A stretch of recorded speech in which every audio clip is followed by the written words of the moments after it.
The left has effective control of almost every single culturally shaping institution in this country.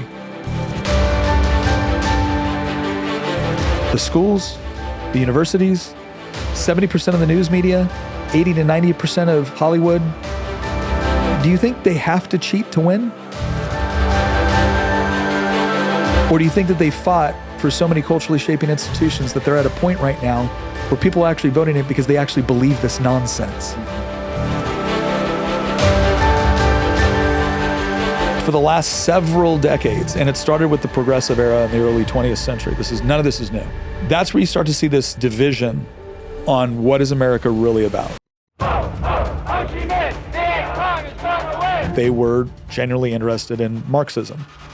And that's where you get Antonio Gramsci, who was a socialist from Italy, the Frankfurt School out of Germany. That's where you get Herbert Marcuse. I never denied that I'm a Marxist. Then a philosopher should encourage revolution. For Marxism to be successful, you can't just rely on it as an economic theory. You actually have to set up competing institutions, or you have to infiltrate institutions. Then the students will by themselves get the idea. Well, the commies coming, Nick? No, just go read what Herbert Marcuse had to say about this. They don't hide the ball.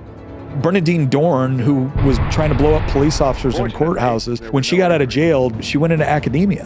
What work we'll do and what political work we'll do, I don't know. You started to see this increasingly significant influence within culturally shaping institutions within the United States. I don't think people understand the source of most current ideologies and how they took control of our society. And so over several years, what do you have now? Well, now you have this battle going on between two worldviews, one that says, no, this is what our country is supposed to be, and the other side, which has a fundamentally different view of it. And those two views cannot peacefully coexist. People are not my enemies in general. They're just not. Right? I don't have any enemies in this race, period. I don't have any enemies save one. And the enemy I have is a worldview that would convince people that you are something less than what you actually are. So my wife and I both grew up in kind of somewhat tumultuous. I don't want to sit here and say, oh, broken family. It was, because I didn't feel that. I felt love from my dad. I felt love from my mom. It wasn't ideal. Right. But that was kind of the environments that both my wife and I grew up in. And then my wife and I started dating in high school. I went off to the military and we got married less than a year out of high school. After we got married, we had one day and then he had to leave. And I remember I had a conversation with my sergeant major at the time. And I told him, I said, I think I'm getting out.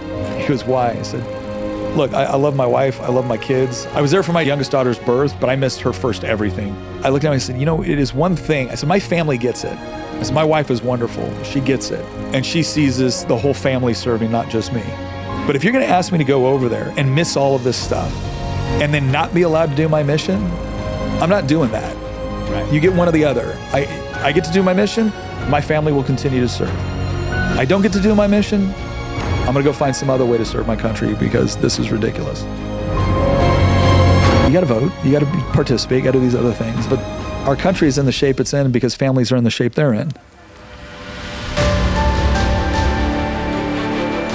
To me, like looking at you like the all-American dad, husband, father, you're like a really good model of what an American man should be. And I've heard this. I wish my dad was like Nick. Oh, that's what she said. She wished she could have grew up with a dad like you. But the greatest impact I will have on this country and on my community will be found in whether or not I did what God commanded me to do as his child, as a husband to my wife, and as a father to my children. That will be my legacy, which far outlives anybody caring about whether or not I was a Green Beret or whether or not I was an elected representative. About the importance of the Second Amendment, please understand it's not just some base philosophical conviction. One of the greatest moments for me is when I was in the midst of all these political battles and just day in, day out, hours upon hours upon hours, and then recognizing ultimately that the biggest fight I had was spending some time with my kids. Man, long after everybody's forgotten all the other stuff, I'm gonna get to sit here with my grandchildren, hopefully one day my great-grandchildren. I'm gonna get to see this carry on. And if you put your priorities there, not to ignore everything else, but put your priorities there, you will be doing the things necessary to save the country that you love.